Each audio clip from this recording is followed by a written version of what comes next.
What is up, YouTube? This is Dynasty Buffs bringing you another video. Video number 2, 4-part series. This one's about running backs. Give you top 5 running backs, some sleeper sprinkled in. Go over the grades, draft capital projections, and this will be my rankings. So when we look at running backs, we like to look at 3 things basically. I like to look at the athleticism, blocking, and receiving work with route running. In my opinion, there's only one guy in this draft that is the guy. He's the dude. He's the blue chip prospect. He's the guy you need to get on all your teams if you can. It's Bijan Robinson. Bijan Robinson graded out as generational.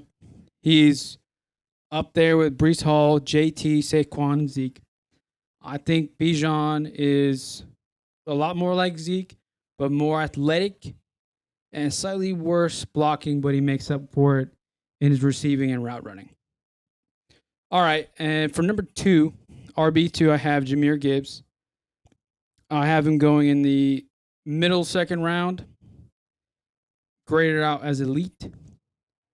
He's right there with guys like Kenneth Walker and J.K. Dobbins. He's a committee plus. We've seen, since we saw his combine, he's a great athlete, ran a nice 40 time, good scores, great in the production. Struggles a little bit in rushing, but receiving, route running, awesome. He's okay at blocking, not the best.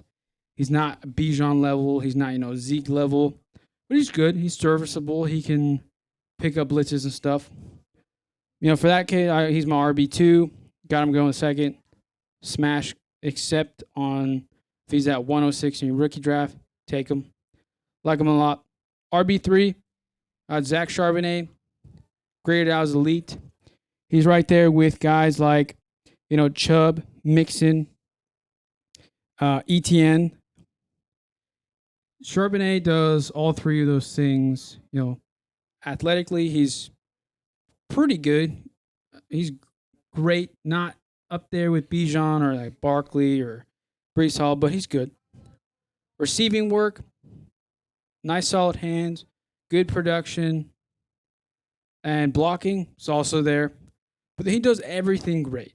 He's going to be your low-end RB1, RB2, low-end RB1 guy. Guy I like, solid pick, I think he'll go in the mid-second in the NFL draft. Nice pickup in rookie drafts at the end of the first round. And moving on to RB4. My RB4, this is another tier, and I have these guys going, around round 3 to 4. RB4 for me is Kendre Miller out of TCU. Kendre, I know he didn't test out, but if you watch him on film, I think he runs like a 4.45. He has, great short speed. Doesn't have long speed like Jonathan Taylor, but that quick first 10 to 20 yards is good. He also has the agility I see. He's got good hands, good receiving.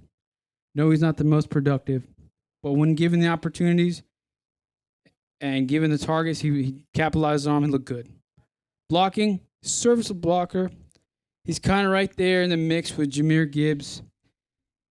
Some parts he does better, some parts he doesn't. He struggles in picking up blitzes, but he's a big dude. He can block fairly well. And if he improves his technique, improves his receiving work in his hands and route running, I think he'd be a nice piece and a potential RB, low-end RB1 with, Bell-Kel-like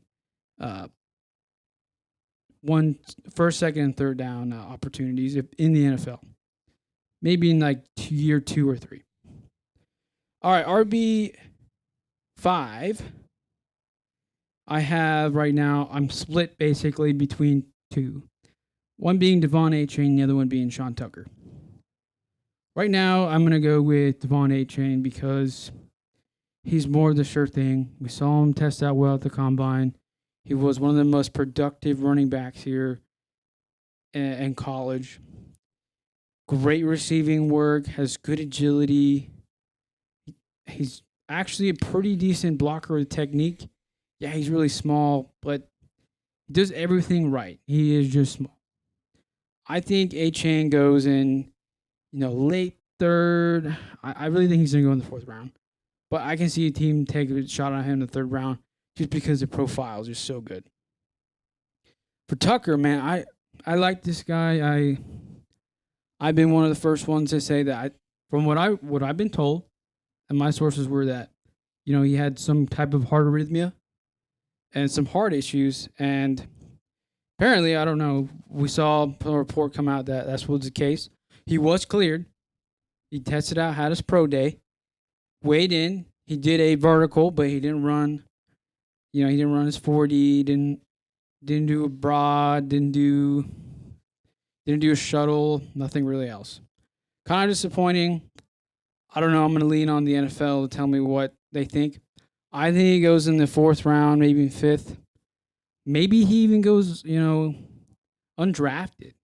Because if the heart issue is that bad and it could put him out for a long period of time, who knows? Maybe he just doesn't even get drafted. I don't know. We've seen previously a guy just come back from, leukemia in John Mechie. That they found out about that at the after they drafted him, but he was out for the entire year. If they take Tucker, maybe he can't play the entire year because of medical issues. You have to take him probably late. I like the guy. If he gets drafted, I'll take a shot on him late. He's in that group as well. So right now, Tucker, RB6, Achane, RB5. Some guys I like late that you could probably take shots on. I like Kenny McIntosh. I have McIntosh going the fifth. I like Keontae Mitchell. I think he'd be more of a special teams guy. I like him in the fifth round as well. Some deep sleepers in Ronnie Brown out of Shepherd, the same school that Tyson Bagent went to. Tested out really well. I think he goes undrafted. But a guy, if you're in a deep league with, like 50 spots and you have basically nobody on waivers, I think Ronnie Brown can be a nice pickup off of waivers and be a good running back in the NFL. He has the athleticism, +9 RAS score, very productive as Division II school, great hands, decent blocker. It does everything you need. I mean, yeah, the competition was not as good, but he does everything that he needed to do to get noticed and get picked up in the NFL. He could be, round 7 or undrafted. I really like him a lot. Take a shot on him late. Some other guys I like, probably go a little earlier, but they're not really sleepers anymore. Deuce Vaughn and Roschon Johnson. I know Max is a big Roschon Johnson fan. He's been telling me about him for a long time. I know we talked about it beforehand on our previous videos. He looked awesome. He did everything right when given the opportunity. Yeah, it's hard being behind Bijan Robinson and doing a lot. But when he given the opportunity, he did everything he needed to, was productive with everything that he had. He's actually fairly athletic. He's a good blocker. He's got good hands. I can see Roschon going at the, mid-third, early third round. And that's kind of it. I mean, I got all my guys here on my thing. Go ahead and you can look at my Patreon if you want the rest of these rankings and grades. They'll be up there. Any questions for me, Max? Anything? Yeah, I got a question for you. The viewers may want to know. If you look at Gibbs, Jahmyr Gibbs, and Zach Charbonnet, you have Gibbs as a committee, committee plus, and Charbonnet as a bell cow. From a dynasty perspective, why would you want to have Gibbs ahead of Charbonnet if Charbonnet is going to get a bulk of the carries each week? Couple things, right? So I've seen people have Charbonnet ranked ahead of Gibbs in fantasy for that exact reason. Here's where I change it. Gibbs' ceiling is a lot higher than Charbonnet's. Gibbs has the size. I know people go like, "Oh my gosh, he's small. His weight is just not good enough." No. He's 5'9". He's not 5'11". He's 5'9" and 199 pounds. I don't know anybody that gets older and loses weight. I don't. You could. You could. He could be an anomaly. Maybe he can still go down. Keeps. I think he'll gain some weight. He'll like eventually add some weight and be like maybe a 4'4", 4'4", 5" guy, which is exactly what you need. At Alabama, he was given the opportunity to block. He was not amazing or great with it, but when given the opportunities, he did the best he could. He needs to work on that. With that being said, Charbonnet needs to work on his blocking as well. Gibbs is a better athlete than Charbonnet. Gibbs is more productive in the receiving game than Charbonnet. Right. Yeah, Charbonnet will be a good running back with rushing, but I think Gibbs will be as well. So you're saying even though Charbonnet will be a bell cow back and carry the ball a bunch of times, Gibbs is still big enough to be able to run a fair amount, and with his passing upside, he's still your number 2. Yeah, so I have comped Gibbs to Austin Eckler for his NFL comp. Austin Eckler is the exact same size, weight, everything. Look where Austin Eckler went last year. RB1, right? Out of LA. That dude was the number 1 wide receiver on the Chargers team because everybody else was injured. Gibbs will be a wide receiver running back.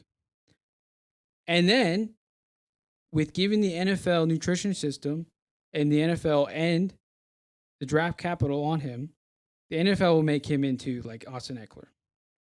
I know a lot of people are concerned about goal line work. Even I said that, even in my write-up. I said, I don't think he'll be getting goal line work.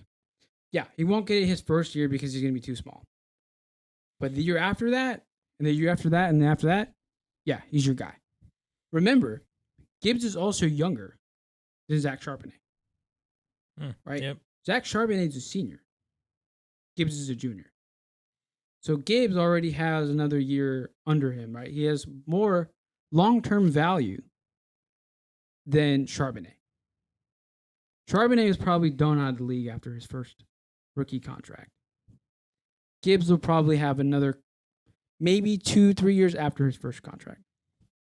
But good questions. I've seen a lot of people like Charbonnet at RB2. I've been the Charbonnet guy, right?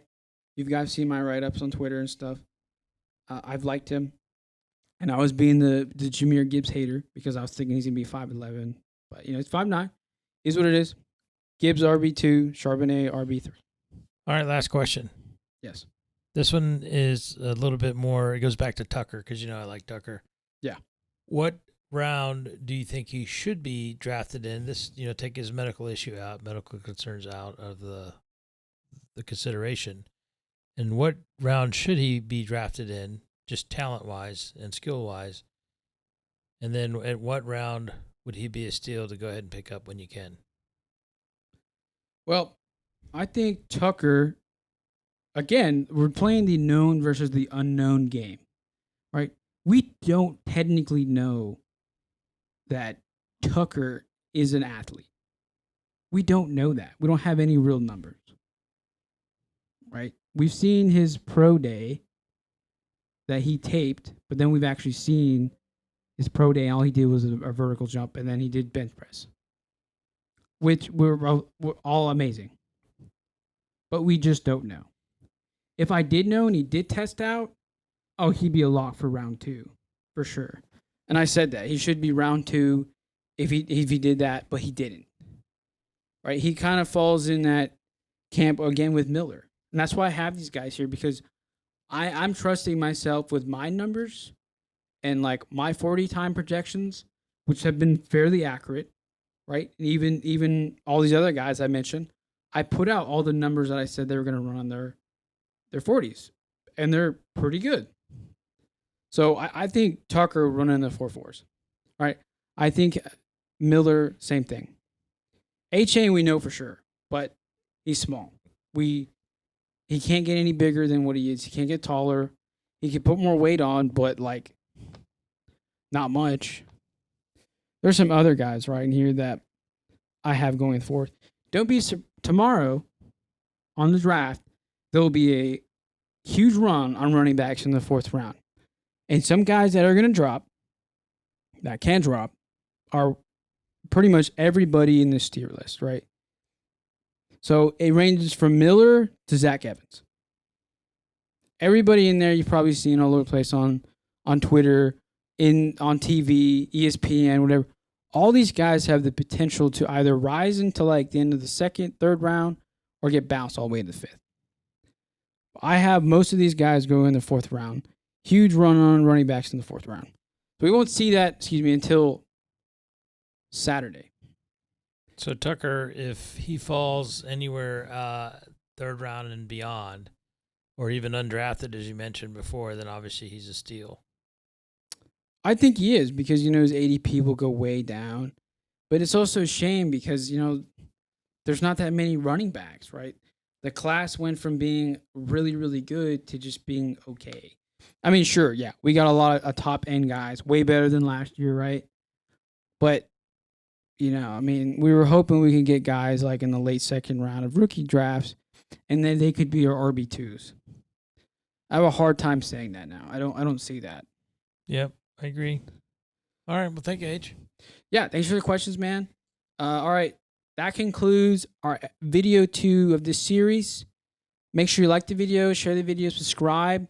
Again, you can find us on Twitter. I'm H on Dynasty Buffs, and this is Max. And Max, you can go ahead and drop your Twitter handle as well. It's Max Buff. It's at FF Buffs. All right. Yeah, cool. And then tomorrow we are going to be going live. I'll be doing a live stream the entire time of the 1st round.